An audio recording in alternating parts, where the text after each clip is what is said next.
नमस्कार मेरे प्यारे बच्चों, आप सभी का स्वागत है आपके अपने प्यारे से YouTube चैनल दी ऑनलाइन कोचिंग में। दोस्तों मैं हूं नितेश और आज हम कक्षा 9 का चैप्टर नंबर 6 जिसमें हम पढ़ेंगे लाइंस एंड एंगल्स, मतलब कि रेखाएं और कोण।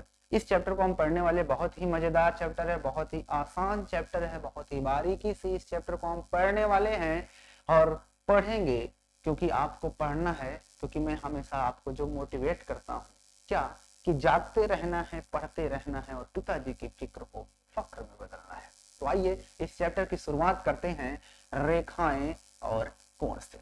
तो सबसे पहली बात आती है कि रेखाएं होती क्या हैं, रेखाओं के कितने पार्ट होते हैं। उसके बाद कोण पढ़ेंगे, कोण क्या होते हैं, कोण कितने तरह के होते हैं, न्यून कोण, समकोण, ऋजु कोण, है ना, संगत कोण, असंगत कोण, समरेख रेखाएं, रेखा, रेखाखंड, किरण, है ना, प्रतिच्छेदी रेखाएं, अप्रतिच्छेदित रेखाएं, है ना, और इसके साथ ही समांतर रेखाएं, तिर्यक रेखाएं, सब कुछ हम पढ़ेंगे इस चैप्टर के अंदर। तो आइए सबसे पहले फटाक से देख लेते हैं कि इस चैप्टर के अंदर हमें पढ़ना क्या क्या है। ये लिखा हुआ इन सभी को पढ़ना है। क्या पढ़ना है? इन सभी को पढ़ना है, क्योंकि लक्ष्य पूरा उसी का होता है जो रखता है मर मिटने का जुनून।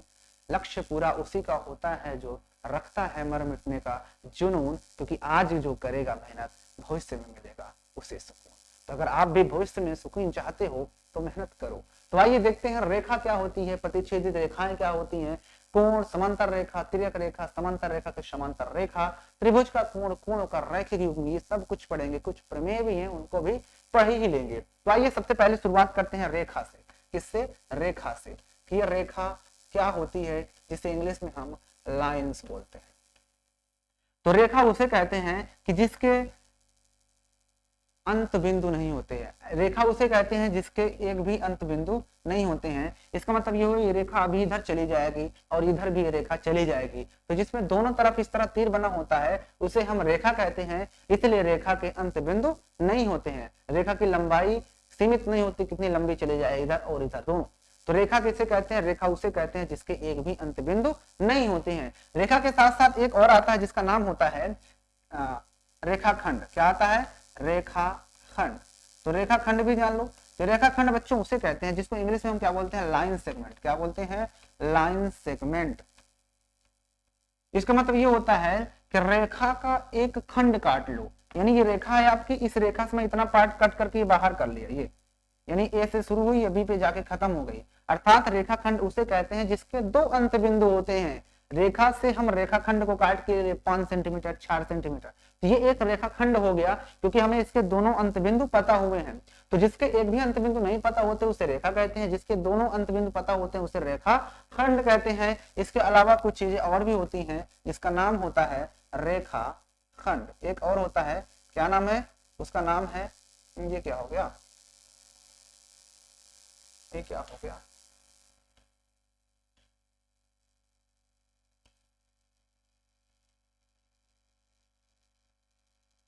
ये। इसके बाद एक और होता है जिसका नाम होता है किरण। क्या नाम होता है?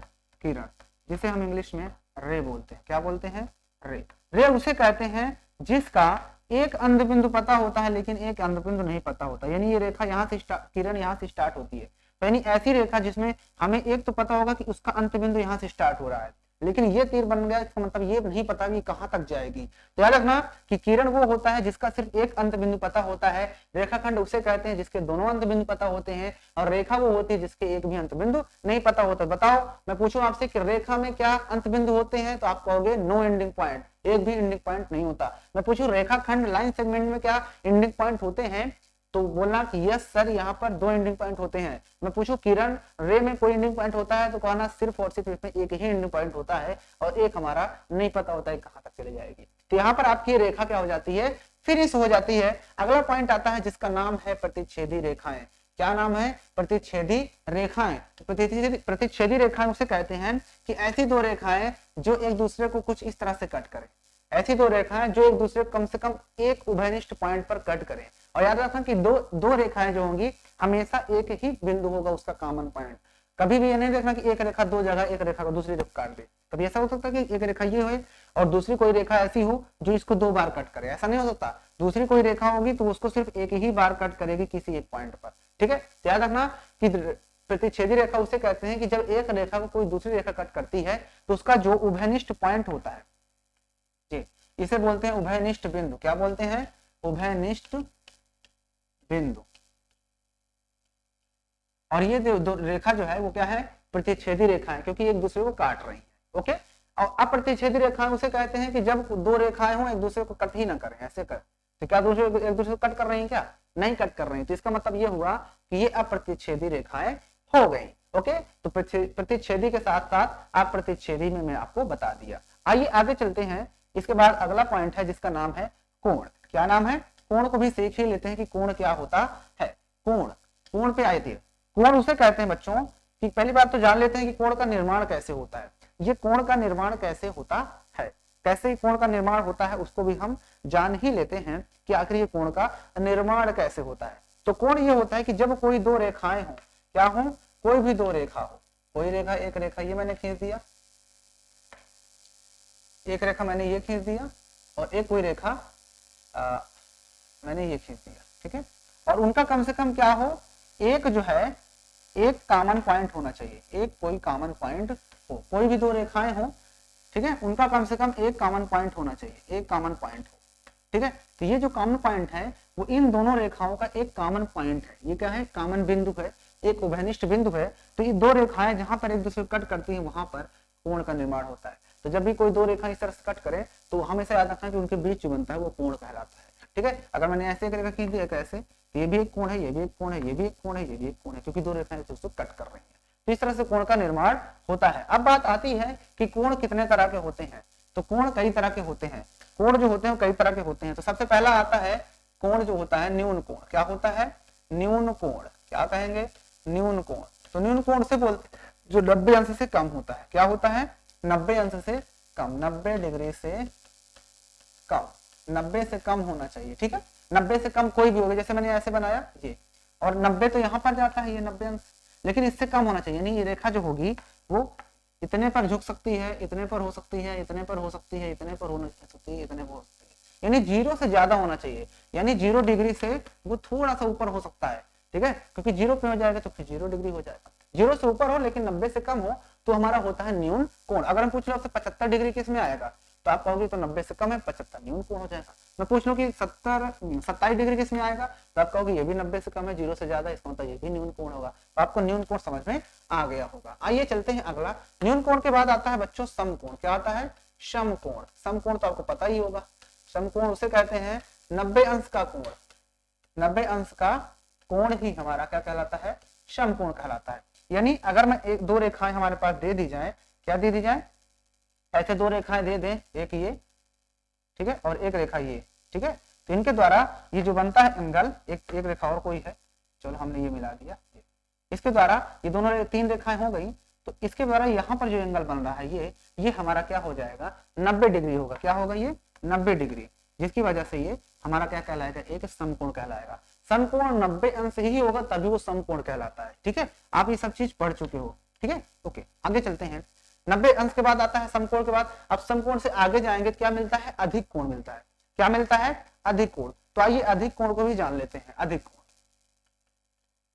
अधिक कोण, अधिक कोण बच्चों उसे कहते हैं जो 90 से ज्यादा हो, 90 से अधिक, परंतु 180 से कम, 180 डिग्री से कम, ठीक है। अगर इसको लैंग्वेज मान चलो कोई थीटा है एंगल, वो 90 से क्या होगा? वो तो ज्यादा ही होगा लेकिन 180 से कम होगा। तो याद रखना कि ऐसी सिचुएशन जब बनती है तो हमारा अधिक कोण कहलाता है। 90 से ज्यादा हो, 180 से कम, यानी मैं अगर आपसे पूछ लूं 175 डिग्री, तो ये हमारा अधिक कोण हो, क्योंकि 90 से ज्यादा भी 180 से कम है। 90 से ज्यादा आपका 91 डिग्री है, वो भी हमारा आपका अधिक कोण ही कहलाएगा। मैं कह देता हूं कि 205 डिग्री, 75 डिग्री है, 125 डिग्री, तो ये भी आपका अधिक कोण होगा। लेकिन मैं कह दूं आपके पास 212 डिग्री है, तो ये क्या अधिक कोण होगा? तो नहीं होगा, क्योंकि हम तो जानते हैं 180 से कम होना चाहिए, 90 से ज्यादा तभी अधिक कोण होगा। तो ये तो अधिक कोण नहीं होगा, ये तो अधिक कोण से ज्यादा हो गया। इसका मतलब है कि ये अधिक कोण नहीं होगा। तो उम्मीद है आपको अधिक कोण भी समझ में आ गया होगा। अधिक कोण के बाद आता है ऋजु कोण। कौन सा? ऋजु कोण। ऋजु कोण, ऋजु कोण को इंग्लिश में बोलते हैं बच्चों, क्या बोलते हैं? Straight angle. Straight angle, straight angle उसे बोलते हैं 180 डिग्री, क्योंकि ऐसे पड़ा हुआ होता है, ऐसे ये तो ये हमारा होता है 180 डिग्री। तो 180 डिग्री जो होता है उसी को हम ऋजु कोण कहते हैं। क्या कहते हैं? उसी को हम ऋजु कोण कहते हैं। ऋजु कोण आपको समझ में आ गया होगा कि ऋजु कोण किसे कहा जाता है। अब आते हैं इसके बाद आगे। ऋजु कोण के बाद आता है एक कोण और जिसका नाम होता है प्रतिवर्ती कोण। क्या नाम होता है? प्रतिवर्ती कोण। आइए प्रतिवर्ती कोण को भी जान लेते हैं। प्रतिवर्ती कोण, प्रतिवर्ती कोण उसे कहा जाता है बच्चों जो 180 से ज्यादा होगा, 180 से ज्यादा होगा लेकिन 360 से कम होगा। अब 180 से ज्यादा हो 360 से कम हो तो उसे हम क्या बोलते हैं? प्रतिवर्ती कोण। क्या बोलते हैं? प्रतिवर्ती कोण। यानी अगर आपके पास मैं दे दूं कि 220 डिग्री है, 255 डिग्री, तो ये क्या होगा आपका? ये आपका एक प्रतिवर्ती कोण होगा क्योंकि 180 से ज्यादा है। मैं दे दूं आपको 175 डिग्री, तो ये कैसा एंगल होगा? ये तो 180 से कम है, इसका मतलब ये तो ऋजु कोण सॉरी अधिक कोण हो जाएगा, तो ये तो इसमें आएगा। तो ये तो हमारा इसमें नहीं आएगा। अगर मैं यहीं पे कर देता इसको 2 बना दूं 275, तो 275 आपका फिर प्रतिवर्ती कोण कहलाएगा। ओके, तो प्रतिवर्ती कोण समझ में आ गया कि 180 से ज्यादा होना चाहिए लेकिन 360 से कम होना चाहिए। अगर 360 हो गया तो वो क्या होता है आपका?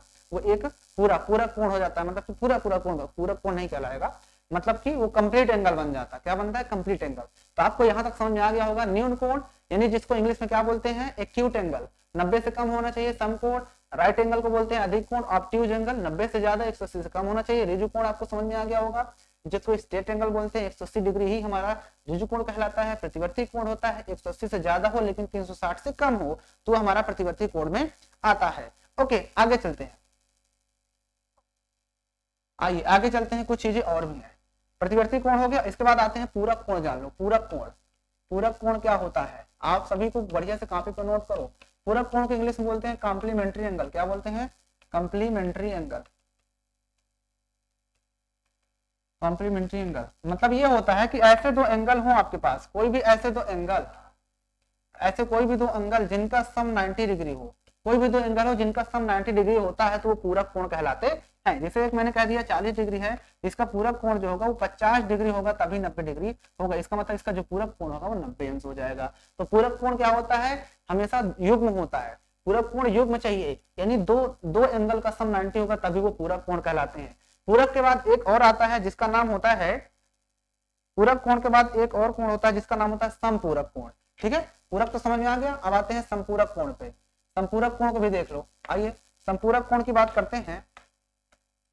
संपूरक कोण ये हो गया संपूरक कोण, जिसको इंग्लिश में बोलते हैं सप्लीमेंट्री एंगल। क्या बोलते हैं? Supplementary angle.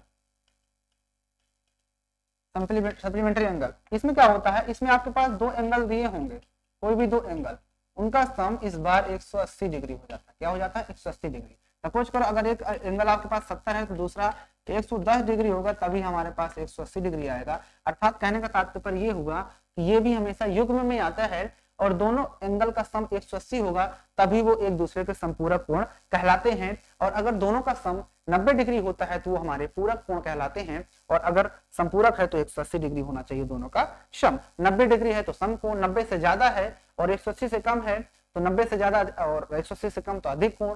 और ऋजु कोण होता है 180 अंश का, 180 से ज्यादा है 360 से कम है तो प्रतिवर्ती कोण होता है। तो इस तरह से हमने सारे कुछ सीख लिया। तो आपको कोण के बारे में ही आपको अच्छी तरह से पता चल गया होगा। सारे कोण मैंने यहाँ पर आपको बता दिए। अब इसके बाद आते हैं समांतर रेखा। यहाँ पर कोण का काम खत्म हो जाता है। कोण के बाद आता है समांतर रेखा किसे कहते हैं।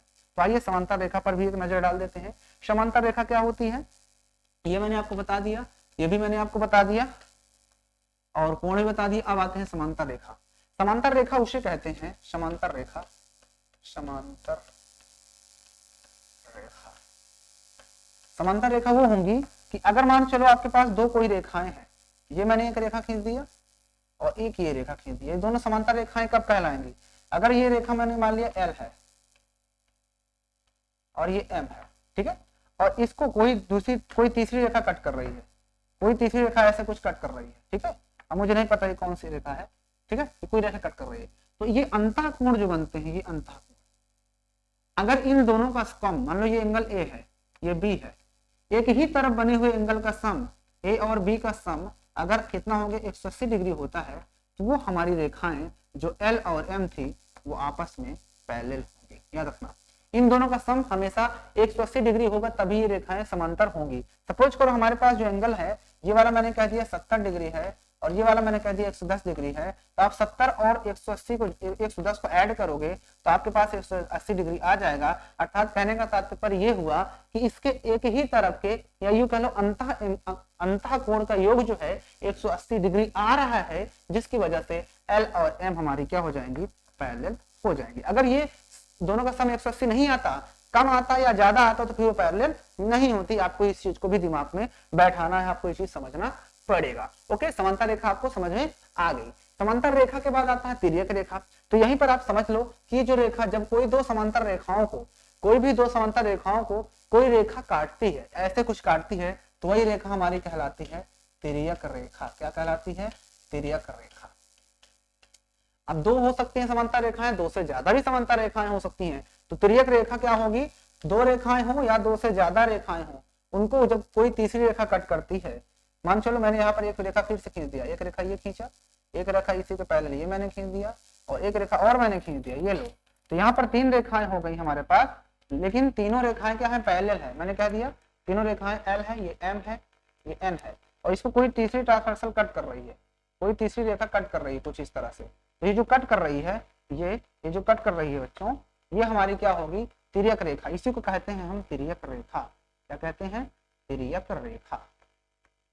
ओके, आपको समझ में आ गया होगा कि तिर्यक रेखा किसे कहते हैं। तो तिर्यक रेखा क्या होगी, किसी भी रेखा को कट सकता है।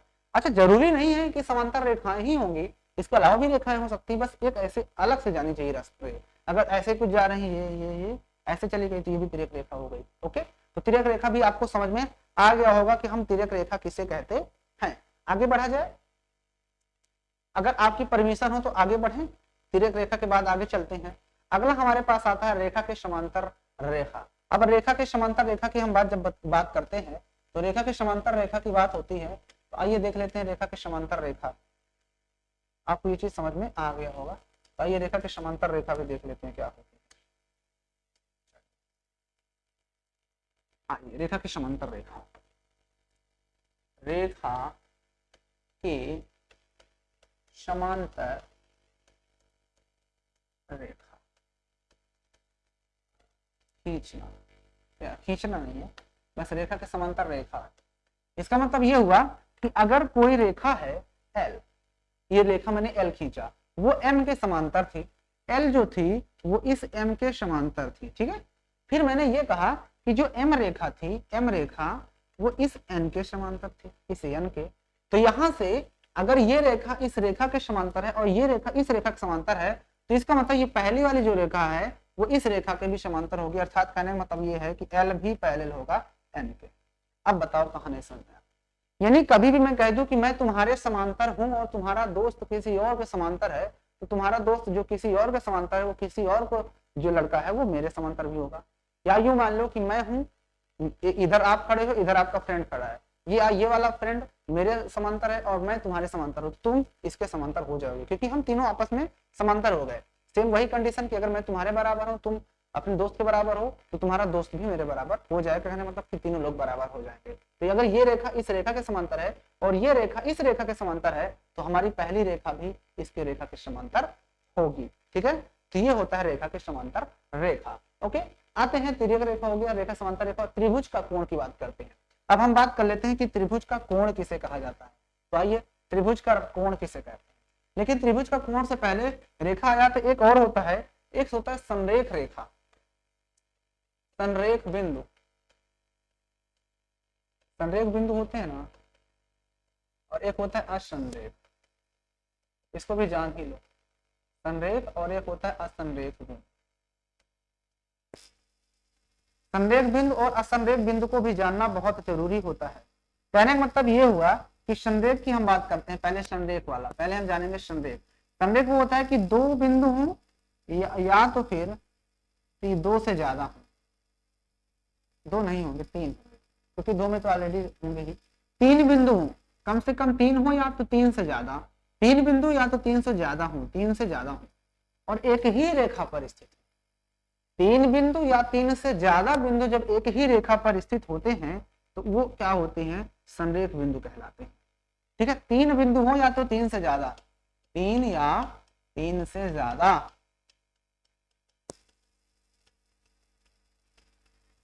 इसमें क्या होगा, 3 या 3 से ज्यादा बिंदु अगर एक रेखा पर नहीं होंगे तो असमरेख कहलाएंगे। ये समरेख है क्योंकि देखो सारे बिंदु एक ही रेखा पर आ रहे हैं। असमरेख का एग्जाम्पल ये होगा कि मान चलो एक बिंदु यहाँ पर था, ये दूसरा बिंदु इसके सामने तो आ गया, लेकिन तीसरा बिंदु यहाँ पहुंच गया, ये लो, चौथा फिर से यहाँ आ गया। ये जो होगी हमारी जो रेखा जाएगी वो ऐसे जाएगी, ये जो कि हमारा एक समरेख रेखा नहीं होगी। दिस इज असमरेख का उदाहरण। ये किसमें का है, असमरेख। ये है असमरेख, ये क्या है, असमरेख, और ये वाला है समरेख। ठीक है, तो आपको उम्मीद करता हूं कि आपको समरेख और समरेख और असमरेख रेखा भी समझ में आ गई होगी। बताइए आपको कहीं दिक्कत हो तो, समरेख और असमरेख में कहीं पर प्रॉब्लम हुई हो तो बता दो। संरेख बिंदु क्या होता है मैंने बता दिया, असंरेख बिंदु क्या होता है वो भी मैंने आपको बता दिया। ठीक है, तो याद रखना कि संरेख बिंदु में क्या होता है, सारे बिंदु एक रेखा पर, एक सीधी रेखा पर स्थित होंगे। असंरेख बिंदु में क्या होगा कि बिंदु रेखा के ऊपर नीचे भी हो सकते हैं। जैसे यहाँ पर मान चलो अगला बिंदु यहाँ आ जाए रेखा के, तो ऐसे जाएगी रेखा। ठीक है, फिर यहाँ पे बिंदु आ जाए, फिर ऐसे चली जाएगी। ये कोई संरेख रेखा नहीं जा रही है, ये कोई संरेख बिंदु नहीं है। तो जब संरेख बिंदु होगी तभी संरेख रेखा जाएगी। ठीक है, और अगर हमारे संरेख बिंदु नहीं होंगे तो फिर वो एक रेखा भी नहीं बनेगी, वो फिर क्या होगी, हर बार वो टूटती जाएगी रेखा, एक सीधी रेखा नहीं बन पाएगी। ओके, तो संरेख बिंदु असंरेख बिंदु भी आपको समझ में आ गया। आइए आगे चलते हैं, कोणों का युग्म सीखते हैं। कोण किसे कहते हैं, त्रिभुज के कोणों का योग। यहाँ पर मैंने इसको भी बता दिया, इधर भी बता दिया, रेखा समांतर। अब आते हैं त्रिभुज का कोण पे, तो आइए त्रिभुज का कोण भी देख लेते हैं। लगे हाथ देखते हैं त्रिभुज का कोण। त्रिभुज का कोण बहुत आसान है। त्रिभुज का कोण एंगल ऑफ ट्रायंगल। त्रिभुज का कोण ये होता है, यहाँ पर सिर्फ एक ही है। अगर हमारे पास कोई त्रिभुज हो, जो हमारे पास है चीज, तो हम त्रिभुज को हाथ से क्यों खींचते हैं। यहाँ पर दिया ना त्रिभुज, ये हमने त्रिभुज बढ़िया से बना दिया। ये बड़ा सा थोड़ा सा है, अरे दो बन गया क्या, बस इसको थोड़ा उठा के ऊपर रख देते हैं। ठीक है, उसके बाद हम क्या करते हैं, इस रेखा को थोड़ा सा और बढ़ा देते हैं। ठीक है, अब आप क्या देखोगे कि एक एंगल ये बन रहा है, एक एंगल ये बन रहा है, एक एंगल ये बन रहा है। इस एंगल को मैं 1 कह देता हूँ, इस एंगल को मैं 2 कह देता हूँ, और ये अंदर बन रहा है इसको 3 कह देता हूँ, ये बाहर वाले को मैं 4 कह देता हूँ।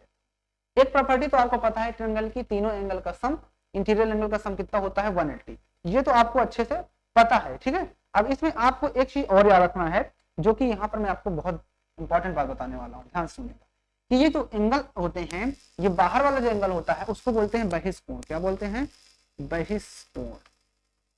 बहिष मतलब बाहर बना है, इसलिए इसको बोलते हैं बहिष्कोण। क्या बोलते हैं इसको, इसको बोलते हैं बहिष्कोण। ओके, और इसके बाद जो अंदर होते हैं लेकिन इस त्रिभुज से इस वाले दूर जो एंगल होते हैं उनको बोलते हैं अंतः अभिमुख कोण। क्या बोलते हैं, अंतः अभिमुख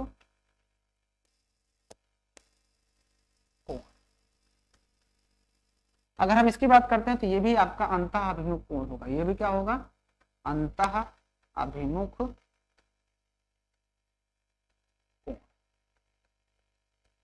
समझ में आई बात कि नहीं। जो हमारा त्रिभुज होता है उस त्रिभुज के तीनों एंगल का सम, इंटीरियर एंगल का तीन, यानी अंतः कोणों का योग कितना 180 पता है आपको। लेकिन जब हम त्रिभुज बनाते हैं उसके बाद किसी एक रेखा को बढ़ा देते हैं तो बाहर भी एंगल बन जाता है। तो जो बाहर एंगल बनता है उसको बहिष्कोण बोलते हैं।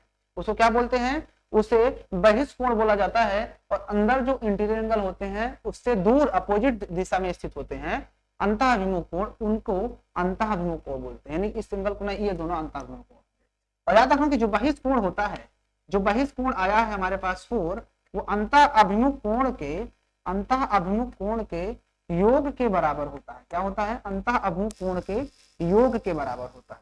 यानी हमने यहाँ पर क्या देखा कि जो त्रिभुज का कोण था उसमें ये वाला एंगल इन दोनों एंगल के बराबर होता है। एग्जाम्पल के लिए मैं यहाँ पर एक ट्रायंगल बना दिया, ये बढ़ा दिया ऐसे, मैं कह दिया ये 40 डिग्री है और ये 70 डिग्री है, तो ये बाहर वाला एंगल कितना होगा, ये इन दोनों के योग के बराबर होगा, यानी 110 डिग्री हो जाएगा।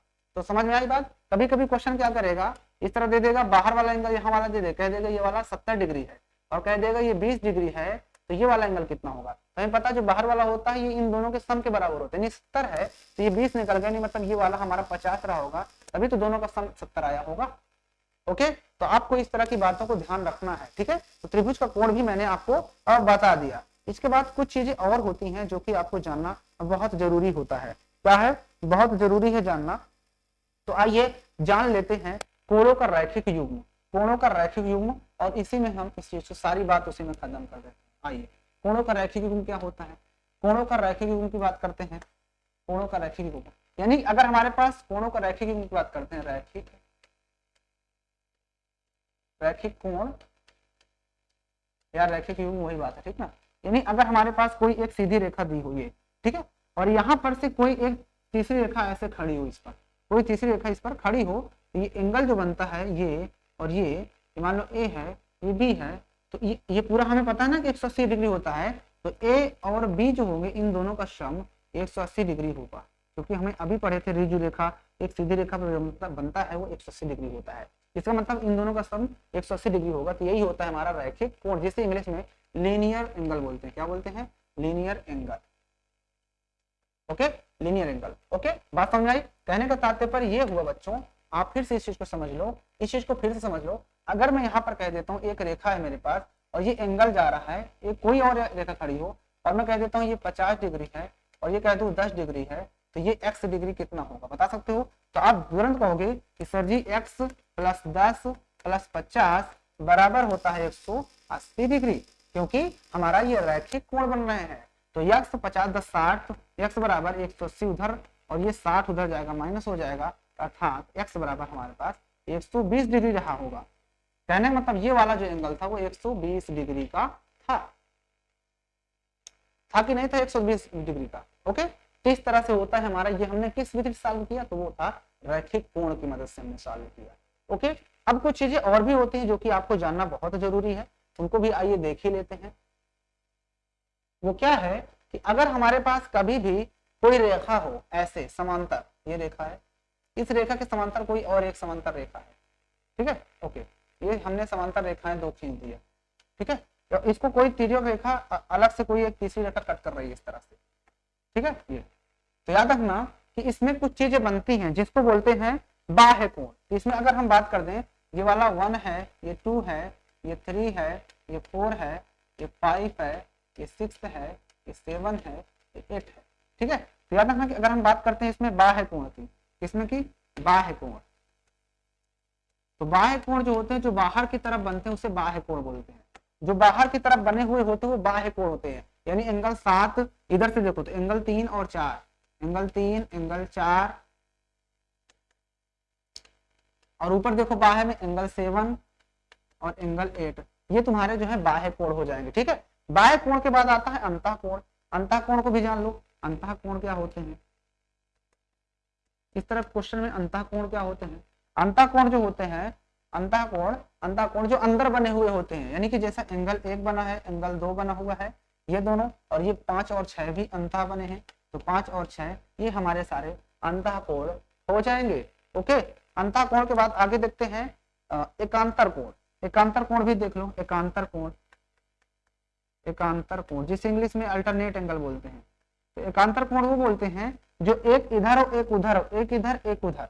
तो देखो एक इधर एक इधर, एक इधर एक इधर, यानी 5 और 2, यानी एंगल जो 5 है वो एंगल 2 के साथ एकांतर कोण हो जाएगा। एंगल 1 और 6, एंगल 1 कामा एंगल 6, ये दोनों हमारे क्या हो जाएंगे? एकांतर कोण होंगे। यानी एक उधर का हो एक इधर का, यानी ये वाला एंगल इसके थ्रू, ये वाला इसके थ्रू, एकांतर कोण कहलाते हैं। उसके बाद अगला आता है संगत कोण। क्या आता है?